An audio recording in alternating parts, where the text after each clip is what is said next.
अनिल से कहलिए शादी के अपन बात सुनलिए छिहत्तरा अनिलवा कुछ नहीं कैलकै उल्टे अपन इज्जत कमैलकै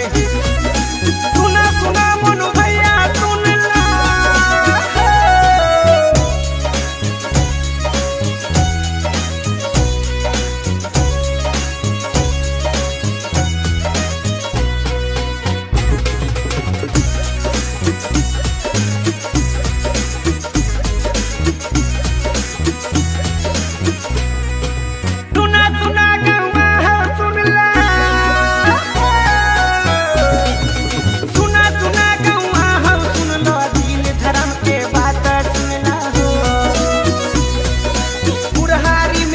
बेटा बेटी ले कुछ नहीं सोचल सुनील दीवाना से ले पंगा बीचे कुछ में